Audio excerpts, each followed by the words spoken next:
Hello, welcome to my YouTube channel right to education. आज मैं आपको विशेषण पढ़ाऊंगी। विशेषण के चार प्रकार होते हैं: गुणवाचक विशेषण, संख्यावाचक विशेषण, परिमाणवाचक विशेषण, सार्वनामिक विशेषण। गुणवाचक विशेषण जो शब्द किसी व्यक्ति या वस्तु के गुण, दोष, रंग, आकार, अवस्था, स्थिति, स्वभाव, दशा, दिशा, स्पर्श, गंध, स्वाद आदि का बोध कराए, गुणवाचक विशेषण कहलाते हैं। गुणवाचक विशेषणों की गणना करना मुमकिन नहीं, क्योंकि इसका क्षेत्र बड़ा ही विस्तृत हुआ करता है। जैसे गुणबोधक अच्छा, भला, सुंदर, श्रेष्ठ, शिष्ट। दोषबोधक बुरा, खराब, उद्दंड, जहरीला। रंगबोधक काला, गोरा, पीला, नीला, हरा। कालबोधक पुराना, प्राचीन, नवीन, क्षणिक, क्षणभंगुर। स्थानबोधक चीनी, मद्रासी, बिहारी, पंजाबी। गंधबोधक खुशबूदार, सुगंधित। दिशाबोधक पूर्वी, पश्चिमी, उत्तरी, दक्षिण। अवस्थाबोधक गीला, सूखा, जला। दशाबोधक अस्वस्थ, रोगी, भला, चंगा। आकारबोधक मोटा, छोटा, बड़ा, लंबा। स्पर्शबोधक कठोर, कोमल, मखमली। स्वादबोधक खट्टा, मीठा, कसेला, नमकीन। गुणवाचक विशेषणों में से कुछ विशेषण खास विशेष्यों के साथ प्रयुक्त होते हैं। उनके प्रयोग से वाक्य बहुत ही सुंदर और मजेदार हो जाया करते हैं। नीचे लिखे उदाहरणों को देखें। इस चिलचिलाती धूप में घर से निकलना मुश्किल है। इस मोहल्ले को बजबजाता नाला नगर निगम की पोल खोल रहा है। इसे मुझे लाल लाल टमाटर बहुत पसंद है। सालों के बाल बलखाती नागिन जैसी है। नोट: उपयुक्त वाक्यों में चिलचिलाती धूप के लिए, बजबजाता नाले के लिए, लाल लाल टमाटर के लिए, बलखाती नागिन के लिए प्रयुक्त हुए हैं। ऐसे विशेषणों को पदवाचक विशेषण कहा जाता है। क्षेत्रीय भाषाओं में जहाँ के लोग कम पढ़े लिखे होते हैं, वे कभी कभी उक्त विशेषणों से भी जानदार विशेषणों का प्रयोग करते देखे गए हैं। जैसे बहुत गहरे लाल के लिए लाल टूहू टूहू, बहुत सफ़ेद के लिए उज्जर बकबक दबदब, बहुत ज़्यादा काले के लिए कार खुटखुट करिया स्याह, बहुत अधिक तिक्त के लिए नीम हरहर, बहुत अधिक हरे के लिए हरियर हरा कचोर, हरियर कचकच, बहुत अधिक खट्टा के लिए खट्टा चुक खट्टा चून, बहुत अधिक लंबे के लिए लंबा डगडग, बहुत चिकने के लिए चिक्कन बुलबुल चुलबुल, बहुत मेला गंदे मेल कुछ कुछ, बहुत मोटे के लिए मोटा थुलथुल, बहुत घने तारों के लिए तारा गजगज, बहुत गहरा दोस्त लंगोटिया यार, बहुत मूर्ख के लिए मूर्ख चपाट चपाट।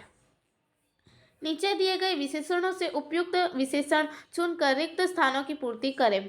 मूसलाधार, प्राकृतिक, आलसी, बासंती, तेजस्वी, साप्ताहिक, टेढ़े मेढ़े, धनी, ओजस्वी, शर्मीली, भांति, पीले पीले, लजीज, बर्फीले, काले कजरारे, बलखाती, पर्वतीय, कड़कती, सुनसान, सुहानी, वीरान, पुस्तकीय, बजबजाता, चिलचिलाती। डैश धूप को जो चांदनी देते बना, उसके डैश घाव से मवाद रिस रहा है। डैश बादलों को उमड़ते घुमड़ते देख कृष्ण प्रसन्न हो उठे। डैश बरसता पानी जरा न रुकता लेता दम। उस बालक का चेहरा बड़ा डैश था।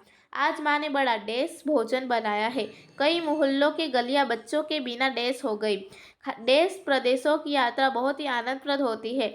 उन वादियों की डैश सुषमा बड़ी चित्ताकर्षक है। रविवार को डैश अवकाश रहता है। वह लड़की बहुत डैश है। जोरों की डैश हवा चलने लगी। डैश बिजली से आंखें धुंधिया गई। डैश ज्ञान से व्यवहारिक ज्ञान अधिक प्रामाणिक होता है। डैश व्यक्ति जीवन में कभी सफल नहीं होते। ये डैश रास्ते उन्हीं बस्तियों की ओर जाती है। डैश गाय अपने बछड़े के लिए परेशान है। चतरा जिले की डैश घाटियाँ बड़ी डरावनी हैं। डैश हवा के स्पर्शन से मन उत्फुल्ल हो जाता है। बगैर शोषण के कोई डैश नहीं होता। डैश रसीले आम देख लार टपकने लगी। उसकी डैश कमर देख म्यूजिकल फीलिंग होती है। डैश चांदनी रातें बड़ी मनभावन होती है। कहो तो तेरी डैश छुट्टी भी रद्द करवा दूँ।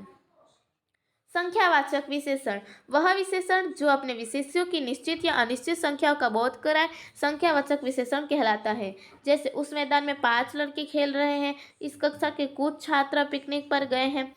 उन उक्त उदाहरणों में 5 लड़कों की निश्चित संख्या एवं कुछ छात्रों की अनिश्चित संख्या बता रहे हैं। निश्चित संख्यावाचक विशेषण भी कई तरह के होते हैं। गणनावाचक यह अपने विशेष्य की साधारण संख्या या गिनती बताता है। इसके भी 2 प्रभेद होते हैं: पूर्णांक बोधक, पूर्ण संख्यावाचक। इसमें पूर्ण संख्या का प्रयोग होता है। 4 छात्र, 8 लड़कियां। अपूर्णांक बोधक, अपूर्ण संख्यावाचक, इसमें अपूर्ण संख्या का प्रयोग होता है। ₹1.25, 2.5 किलोमीटर आदि। क्रमवाचक, यह विशेष्य की क्रमात्मक संख्या यानी विशेष्य के क्रम को बतलाता है। इसका प्रयोग सदा एक वचन में होता है। पहली कक्षा, दूसरा लड़का, तीसरा आदमी, चौथी खिड़की आदि। आवृत्तिवाचक, यह विशेष्य में किसी इकाई की आवृत्ति की संख्या बतलाता है। दुगुने छात्र, 2.5 गुना लाभ आदि। संग्रहवाचक, यह अपने विशेष्य की सभी इकाइयों का संग्रह बतलाता है, जैसे 4 आदमी, 8 पुस्तकें आदि। समुदायवाचक, यह वस्तुओं की सामुदायिक संख्या को व्यक्त करता है, जैसे 1 जोड़ी चप्पल, 5 दर्जन कॉपियाँ आदि। विप्सावाचक, व्यापकता का बोध कराने वाली संख्या को विप्सावाचक कहते हैं। यह 2 प्रकार से बनती है: संख्या के पूर्व प्रति, फी, हर, प्रत्येक, इनमें से किसी एक के प्रयोग से या संख्या के द्वित्व से। जैसे प्रत्येक 3 घंटों पर यहाँ से एक गाड़ी खुलती है। 5 छात्रों के लिए एक कमरा है। कभी कभी निश्चित संख्यावाची विशेषण भी अनिश्चय सूचक विशेषण के योग से अनिश्चित संख्यावाची बन जाते हैं। जैसे उस सभा में लगभग 1000 व्यक्ति थे। आसपास की 2 निश्चित संख्याओं का सहप्रयोग भी दोनों के आसपास की अनिश्चित संख्या को प्रकट करता है। जैसे मुझे 1000, 2000 रुपये दे दो। कुछ संख्याओं में ओ जोड़ने से उनके बहुत्व यानी अनिश्चित संख्या की प्रतीति होती है। जैसे सालों बाद उसका प्रवासी पति लौटा। वैश्विक आर्थिक मंदी का असर करोड़ों लोगों पर स्पष्ट दिखाई पड़ रहा है। परिमाणवाचक विशेषण, वह विशेषण जो अपने विशेष्यों की निश्चित अथवा अनिश्चित मात्रा परिमाण को बोध कराए, परिमाणवाचक विशेषण कहलाता है। इस विशेषण का एकमात्र विशेष्य द्रव्यवाचक संज्ञा है। जैसे मुझे थोड़ा दूध चाहिए, बच्चे भूखे हैं। बारात को खिलाने के लिए 4 क्विंटल चावल चाहिए। उपयुक्त उदाहरणों में थोड़ा अनिश्चित एवं 4 क्विंटल निश्चित मात्रा का बोधक है। परिमाणवाचक से भिन्न संज्ञा शब्द भी परिमाणवाचक की भांति प्रयुक्त होते हैं। जैसे चुल्लू भर पानी में डूब मरो। 2007 की बाढ़ में सड़कों पर छाती भर पानी हो गया था। संख्यावाचक की तरह ही परिमाणवाचक में भी ओ के योग से अनिश्चित बहुत्व प्रकट होता है। जैसे उन पर तो घड़ों पानी पड़ गया है। सार्वनामिक विशेषण, हम जानते हैं कि विशेषण के प्रयोग से विशेष्य का क्षेत्र सीमित हो जाता है। जैसे गाय कहने से उसके व्यापक क्षेत्र का बोध होता है, किंतु काली गाय कहने से गाय का क्षेत्र सीमित हो जाता है। इसी तरह जब किसी सर्वनाम का मौलिक या यौगिक रूप किसी संज्ञा के पहले आकर उसके क्षेत्र को सीमित कर दे, तब वह सर्वनाम न रहकर सार्वनामिक विशेषण बन जाता है। जैसे यह गाय है, वह आदमी है। इन वाक्यों में यह एवं वह गाय तथा आदमी की निश्चितता का बोध कराने के कारण निश्चयवाचक सर्वनाम हुए।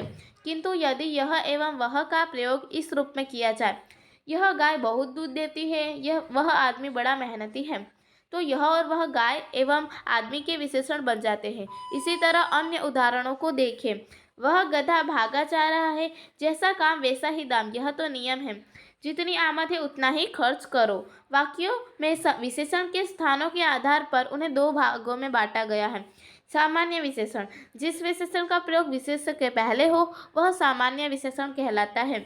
जैसे काली गाय बहुत सुंदर लगती है, मेहनती आदमी कहीं भूखा नहीं मरता। अगर आपको हमारे वीडियोस पसंद आ रहे हैं तो इसे लाइक, शेयर, सब्सक्राइब, कमेंट जरूर कीजिएगा।